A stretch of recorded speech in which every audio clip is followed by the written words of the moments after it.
Hey everybody, Mr. Field back with another video on quadrantal angles. So let's talk about what that means in first and foremost, then we're going to fill out this chart. All right, so a quadrantal angle is an angle whose terminal side, meaning it ends, along one of the axes, so x or y axis. So if we look at this little chart here, first and foremost, just fill this out. We realize, again, we're assuming that these are angles in the standard position, and then if we were to draw a circle here, this would be the unit circle because it has a radius of 1. So if we think about this angle here, it's 0 degrees, also known as 360. We have 90 degrees, we have 180 degrees, or half of a revolution, half the circle, 270, and of course back to 360 degrees. Now, let me just change my color because most of this section we are going to be dealing with radians. So if we think about it this way, 0 degrees will be still 0 radians, but we can move around and say that this is pi over 2, or 90 degrees, 1 pi over 2. Remember, pi is 180. So this is 1 pi over 2. This would be 2 pi over 2, which would simplify to pi in terms of radians. This would be 3 pi over 2, or 270 degrees. And then finally, 4 pi over 2 becomes just 2 pi. So you're going to see these referred to typically in radians moving forward, especially as you move towards pre-calculus and calculus. So when we're evaluating these values, we have to think back to SOHCAHTOA or XYR. So I'm going to just kind of use this as a reference. So let's start with sine of theta, cosine of theta, and of course tangent of theta, and then we can flip those using the reciprocal property to get their reciprocals. So cosecant, secant, cotangent. So sine originally, right, was opposite over hypotenuse.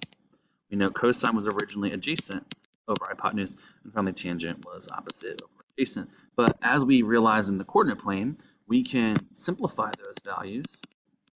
We know sine refers to y. It's really y over r. The hypotenuse, and again, if I were to draw just one of these triangles, imagine for the 30-degree angle, we realize this is the right triangle, just as a reference. This is x. This is a distance of x, so that's why we've translated the adjacent side. Remember, if this is theta, we have opposite, adjacent, hypotenuse. Well, this, again, as a reminder, has now been transferred into x, y, that's a height, and then finally r, that's the radius of that unit circle. So just throwing it out there.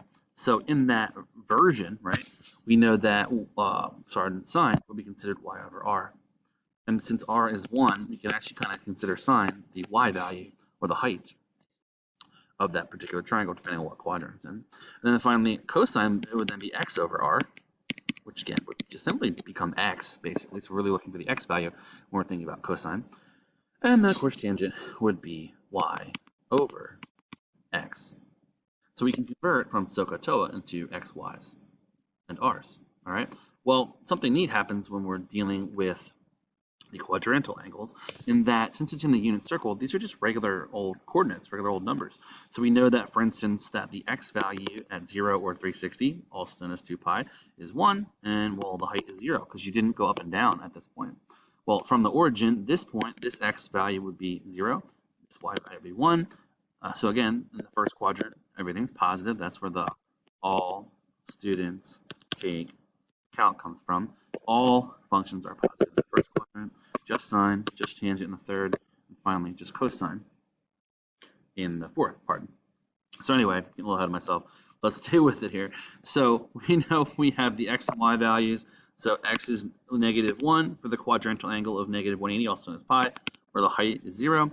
And finally, we have x and y, 0, -1. So when we're asked to evaluate one of these quadrantal angles, either 0, 90, 180, 270, 360, also known as 2 pi, pi over 2, pi, or 3 pi over 2, we're going to end up using just ones and zeros essentially, or also, there's the negatives in there for those that land in a negative quadrant. So that's really all that's going on here. And of course, I could probably finish this off too. We know that obviously sine is y over r, so cosecant should be r over y. We know that cosine, the opposite, the reciprocal function is secant, so it should be r over x, pardon for the squeezing it in here. And then finally, cotangent would be x over y, reciprocals. So when we're thinking about evaluating these, or any of their reference angles, by the way, but there might be a 720-degree angle, well, that's just double 360, or 4 pi. So you would just be really evaluating the same thing as a 0-degree or 360-degree angle. So you will see reference angles pop up as well. But when we're evaluating just these quadrantal angles, it's going to look like this. So first and foremost, I'm going to go across. So we're going to start with sine. The sine of 0 degrees. Remember, sine is really O over h, y over r. It's really the y, or the height, at that coordinate. So what is the y value of that coordinate is really what this is asking for. Well, it would be 0. Then as we go to pi over 2, what is the y value of 90 degrees, pi over 2? Well, it's 1. What is the y value of pi, or 180 degrees? Well, it's 0. And finally, we have the 270 degree, or 3 pi over 2, y value is negative 1. So you have 0, 1, 0, negative 1.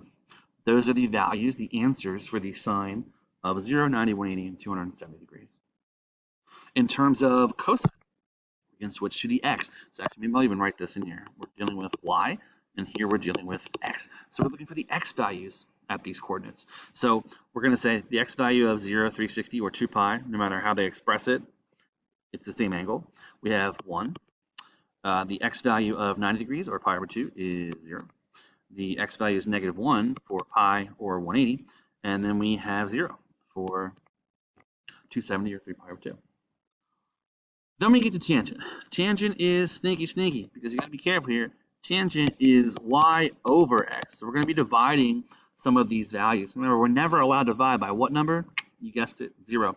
So that could present some issues here potentially, especially when we get to some of the later problems. But for now, let's just go through it. So let me just change my color. We know tangent's y over x. So basically, we're just taking the answers from before and dividing them, right? Or you could look over here. So if we're at 0 degrees, right, we're going to take y, 0, and divide by 1. That is possible. So it's just 0, right? And by the way, if you don't want to write that 0 divided by 1, you don't have to, but I'm going to do it for good measure. So 0 divided by 1. Whereas if we go to 90 degrees now, right, we're going to do 1 divided by 0, or this number divided by that number, which that creates an undefined situation. So that's really important. It's not possible. There is no value for the tangent of 90 degrees. If we continue on, we're going to do 0 divided by negative 1, either referring to our chart, or looking over here. We're going to do the y value divided by negative 1, which again is just 0. So that is possible. And you're going to, again, for 270, we're doing negative 1 divided by 0. Not cool. Can't divide by 0. So you're going to get undefined again. So those two values, tangent, you got to be careful for, which means cotangent, you also got to be pretty careful, because that same situation is going to happen again. So continuing on with this chart, finish her off, and of course you can use this chart as a reference, or of course you can memorize it. That wouldn't hurt either. Let's do the cosecant, which we know the cosecant is the flip of sine, right? So if we think about it, cosecant, we look back to our chart, is r over y. And considering r is 1, we're really just looking for 1 over y. So we're still looking for the y value. It's kind of what we're looking at. So let's think. So if we look at 0 degrees, pardon. So here we are. So we're looking at the y value. If we do 1 over 0, you got a problem. That's undefined. So moving on, again, cosecant 1 divided by 0, radius divided by y value, in this case of 0 degrees or 360, would have to be undefined. It's not possible. You're not going to get an actual value. Moving on to 90 degrees, right? We would again do the same thing. We're up here now. Oops. We're going to have 1 divided by y. The y value is 1. Well, 1 over 1 is just 1. So you're cool with me just writing that. We move on to 180. Here we are now. It's going to be 1 over, the y value again is 0. So we're going to end up with another undefined value. Not possible. And finally, if we have 270, we're hanging out down here. We're going to do 1 divided by negative 1 this time. So you should get negative 1 as your answer for the cosecant of 270 degrees, also known as 3 pi over 2. Let's get another color here. Let's try secant. See what secant has to offer. Now, secant is the opposite of cosine, and cosine refers to x. So again, if we refer back to our chart, we're going to end up, we're out of room. It's going to be r, which is 1, by the way, over x. So 1 over whatever our x value is. So let's use that x value of each coordinate. So hanging out here, at 90 degrees, also known as 0 pi or 2 pi, depending on how many rotations you do, or if you did one full one. So we're going to have, in this case, 1 over 1. So it should be 1.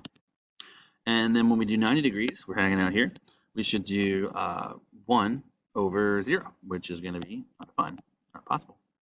Can't divide by 0. Hanging out here, we're going to do 1 divided by negative 1, which would be 1. And finally, we're hanging out here at 270 or 3 pi over 2. We're going to do 1 divided by 0, which again is undefined, not possible. So you're going to see, especially with those reciprocal functions, you're going to start seeing some undefined or impossible values. And then last but not least, let's get one more color. I don't know what we got here. Let's go purple. Purple. We got cotangent, which is the opposite of tangent. So if we use this little chart here, cotangent is the flip of tangent. So we realize that that's going to be x over y. And I guess, you know what? Let me go back and fill these in too. We know that cosecant, sorry, was the flip. So it's going to be 1 over y, and this is 1 over x. You might want to write that in too to help you fill out this chart for future reference. Anyway, sorry about that, missed it. So cotangent is x divided by y instead of y divided by x. So we could just use the chart to do this, or we could just go back to the original values here. So we're going to do x over y. So in this case, we have for 0 degrees, 1 divided by 0. Uh-oh, not possible. Over here, we have 0 divided by 1. That is possible. It's just 0. Over here, we have negative 1 divided by 0. Not possible. It's undefined. And then finally, we have 0 divided by negative 1, which again would be 0. So here's the entire chart filled out. So you could memorize it, but you don't have to memorize it. You could always just do exactly what I just did, refer back to SOHCAHTOA, which then can be converted into x, y's, and r's, and then you could actually evaluate at these quadrantal angles. So that's this video. Hope it was very helpful. You can use this information to help you evaluate trig functions. So before we go on to part 2, make sure you get a chance to get all this down, and let's give it a try. So in terms of part 2, here's what we're actually going to be doing with these actual values, right? So actually, nope, I don't want to do that. I want to go here, all right? So we're going to be using that chart, using those values. And by the way, this is under, notes quadrantals. We're going to slide all the way down to our actually evaluating these couple of questions. And then I'll send you off on your own. As you can see, 3 and 4 are getting a little more complicated because they're going to involve, yeah, you got it, PEMDAS, baby, it's coming. So we're going to involve PEMDAS now. So when you see a problem like this, when this is evaluate, we're looking for an actual number answer, and this is going to be a non-calculator portion, so you can't use your calculator. So you have to calculate it or memorize a unit circle, memorize those values. And these are going to be quadrantal angles. So the first thing I like to think about is, okay, I'm chilling here. This is 270 degrees. Notice they gave it to us in degrees. Later, they might give it to us in radians, which they will. So either way, you can always convert back to degrees if that helps your brain, right? So we're chilling here, which would be the point 0, negative 1. So x is 0, y is negative 1. We're looking for the cotangent of 271. The tangent is supposed to be y over x. So if I flip that, I get x over y. So let's see what our actual answer is. X divided by y. So we have 0 divided by negative 1. We should get 0. So that is the answer for the first one. The cotangent of 270 degrees should be 0. And of course, you could go ahead and check that in your calculator. You should get the same value. Let's keep going. The cosecant of 90, so we're chilling here at 90 degrees, which we know is the point 0, positive 1, x comma y. We know, again, sine is the flip. Sine is y over r, so cosecant should be r over y. And we know r is 1, and in this case, looks like y is also 1. So the answer would be 1. The cosecant of 90 is 1.